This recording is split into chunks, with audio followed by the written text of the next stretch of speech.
अच्छा, बारिश होने का कारण जानते हैं आप लोग क्या था? हमारे शास्त्रों में दो प्रकार की नदियों का वर्णन किया गया है। एक है दूरकूलक प्लावनी धारा, दूसरी है आत्मकूलक प्लावनी धारा।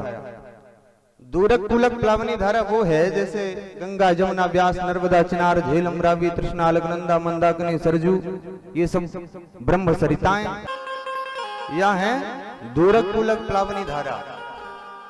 पर एक दूसरे प्रकार की और नदी है जिसका नाम है आत्मकूलक प्लावनी धारा।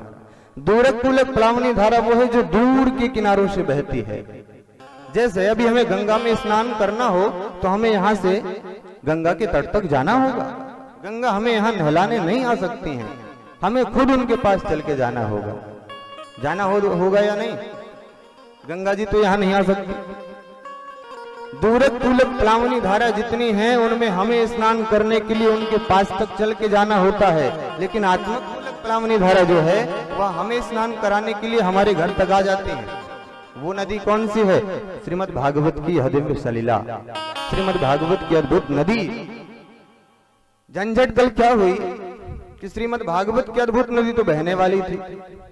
भागवत की कथा जैसे ही शुरू होने को हुई तो भागीरथी ने सोचा कि भागवत तो बहने वाली है, मैं पीछे क्यों रह जाऊं। इसलिए गंगा जी पहले सागर में जाके मिली, सागर वाष्प बन के बादलों में पहुंचा और वही बादल के माध्यम से गंगा जी यहाँ बरस गईं। तो कल भागीरथी और भागवती दोनों का संगम यहाँ हो गया, इसलिए कल की बारिश बहुत अच्छी हुई है।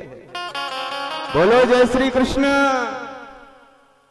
यही वजह थी कल बारिश होने।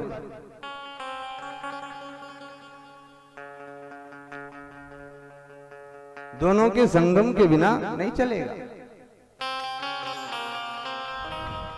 तो कल हमें भागीरथी और भागवती दोनों की कृपा प्राप्त हुई।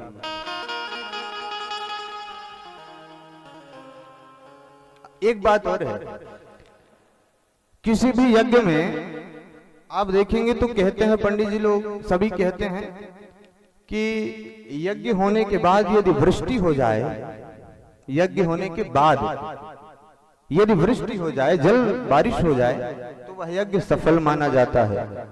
लेकिन भागवत में थोड़ी सी एक झंझट है। भागवत जी भागवत का यज्ञ होने के बाद फल नहीं मिलता है। भागवत के प्रथम स्कंद के ही दूसरे श्लोक में लिखा है कि श्रीमद् भागवत की कथा जहां होती है शुश्रूषुभिः तत्क्षणात्। श्रीमद् भागवत जिस समय शुरू होती है तो तत्क्षणात् उसी क्षण उसी समय उसका फल प्राप्त होता है। तत्काल फल देने वाली है श्रीमद् भागवत, बाद में नहीं। तो कल शुरू होने जा रही थी, आशीर्वाद के रूप में घन वृष्टि कर दी, यह भी कारण है, इसलिए कल की बारिश हुई। बोलो राधे राधे। तो हम बात कर रहे थे दो प्रकार की नदियां हैं, दूरकूलक प्लावनी धारा और आत्मकूलक प्लावनी धारा। दूरकूलक प्लावनी धारा तुरंत फेंको इसको। दूरकूलक प्लावनी धारा वो है जो दूर की किनारों से बहती है, और आत्मकूलक प्लावनी धारा वो है जो आत्मा के किनारे से बहती है। दूरकूलक प्लावनी धारा में स्नान करने के लिए हमें चलकर जाना होता है, और आत्मकूलक प्लावनी धारा स्नान कराने के लिए हमें हमारे घर तक आ जाते हैं। अगर हम उसमें स्नान करने जाते हैं तो जंजीरें बंधी रहती हैं, साइंस बोर्ड्स लगे होते हैं, do not going to the water, it is very deep here. कृपया पानी में ज्यादा गहरे में न जाएं, यहाँ पानी बहुत गहरा है, प्रवाह बहुत तेज है, बह जाएंगे, मर जाएंगे। वहां जाकर के आप सुंदर सुरम्य वातावरण, बहती हुई नदी, चहचहाते हुए पक्षियों से इंस्पिरेशन लेकर के सुंदर पोइट्री का निर्माण कर सकते हैं, कविताएं लिख सकते हैं, लेकिन आप वहां बह के आत्महत्या नहीं कर सकते। पुलिस वाले अंदर नहीं जाने देते, बाहर आओ, रस्सी के बाहर नहीं जा सकते, जंजीरों के बाहर नहीं जा सकते, बोले अंदर आ जाओ।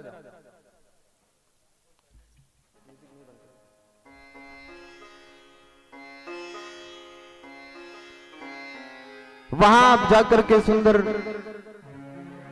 वातावरण को देख करके अपने तुलिका के माध्यम से उसे चित्रित कर सकते हैं, उसकी पेंटिंग बना सकते हैं, लेकिन आप वहां आत्महत्या नहीं कर सकते।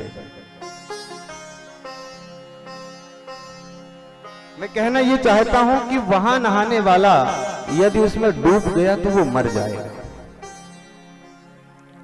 वहां नहाने वाला यदि उसमें डूब गया तो मर जाएगा, लेकिन यहां नहाने वाला यदि इसमें डूब गया तो तर जाएगा।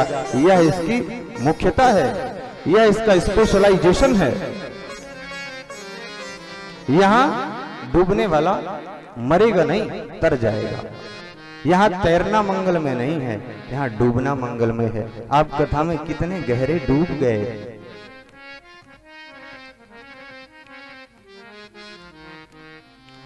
न खाने खिलाने, न पीने पिलाने, न खाने में है, न किस्से कहानी सुनाने में है। न खाने खिलाने, न पीने पिलाने, न खाने में है, न किस्से कहानी सुनाने में है। जिंदगानी को जीने का असली मजा कथा में कृष्ण की डूब जाने में है। आप कथा में कितने गहरे डूब गए, प्रश्न इसका है।